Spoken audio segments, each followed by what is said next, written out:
My name is Kim Snyder. I'm a teacher in Toronto, and I've been a teacher for 14 years. It's my 14th year, and I teach in a school downtown.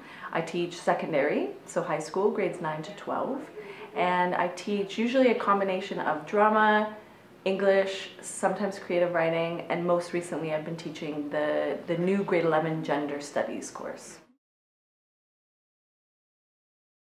I think when I think about social justice education, I think about the social piece, so I think about social issues and issues kind of affecting people in the world, but I also think a lot about equity and diversity. To me, that's kind of a part of it. So equity in terms of representation and honoring different voices, exploring different voices, looking at different groups of people, trying to address the many different social identities that might exist in my classroom and which exist in the world. So to me, it's social issues and kind of world issues, but also equity and diversity as well. Drama is a very social art. Drama happens with people, with bodies in a room. So to me, it's kind of inherent in the art form. You have to make drama about something.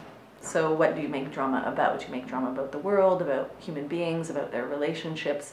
So in that way, I think social justice comes up all the time in a drama classroom in terms of what you're talking about and exploring and representing on stage.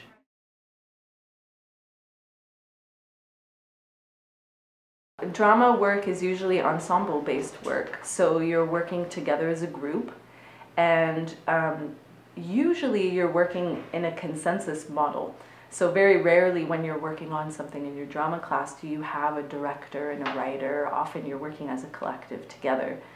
So I think one of the ways it begins is having a discussion with students around creative process and how people work together and what kinds of problems and disagreements come up in that kind of work, and also making some agreements as a class about what we want to say, what is allowed to be said in our classroom, how do we deal with sensitive issues, what things are okay, what things aren't. And that's something I usually negotiate with my students. It's not me kind of coming in saying it has to be this rule or that rule.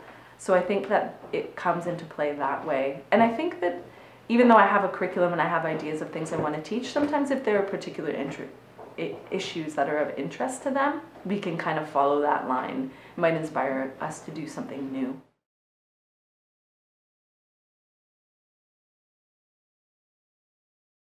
I think students are always wondering what school has to do with the real world in their real life, and sometimes it's difficult for them to make that connection. I think it was for me too.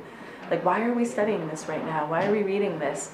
So I think for them to be talking about issues that are happening in the world or that affect them personally or affect their families makes them engage and buy in more. Like, it seems more relevant, I think.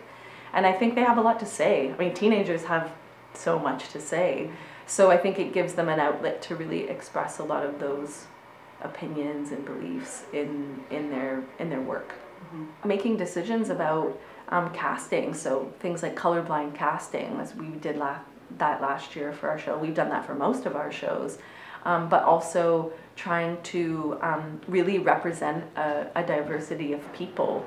I think that these are issues going on in the theater world, like the professional theater world, around colorblind casting and which plays are getting produced and which plays get taught in schools and studied in schools. So I think that just from a point of view of selecting materials, the social justice piece plays into that, because you have to be sensitive to that and aware of that when you're deciding what you're going to teach or what school play you're going to do.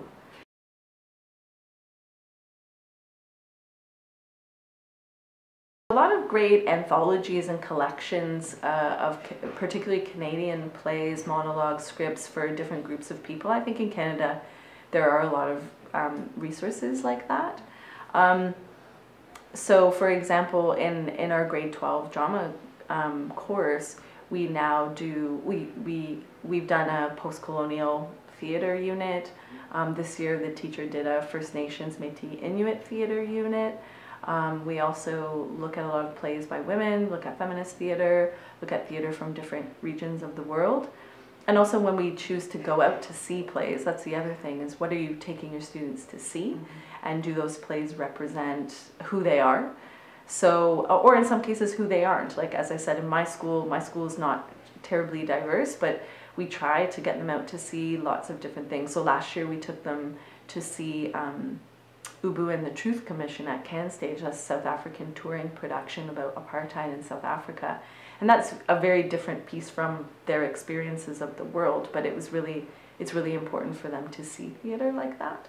So, and I think theaters in Ontario are really good at programming in that way and showing, certainly in Toronto, you can see a lot of diverse forms of theater. Auguste Boal's work, and then Auguste Boal was inspired by Paulo Freire, who wrote Pedagogy of the Oppressed, so I think that's, like from a theoretical perspective, it's good. But Boal's book has a book, Games for Actors and Non-Actors, which is a great practical resource. There's a lot of stuff on the Code website, particularly the critical literacy documents and resources that are there, I think have lots of nice connections to social justice themes. And then I think events, like oftentimes the universities will have events or forums or places where you can go to hear interesting people talk. But for me, it's, I think, always been workshops and conferences where teachers meet with each other and have a chance to have conversations, share what they're doing, share their practice. Those are the best places to get those kinds of resources, is from other teachers. I think to try to find a community of people who feel the same way, and I think there are a lot of teachers and artists and other people working who feel that way, to try to search them out, maybe to become involved in groups or organizations, or even start a committee in their board or in their school to start looking at things. I think that's a good idea, and to read and seek out professional development, to go to workshops, to go to conferences, to take courses. I think that is great.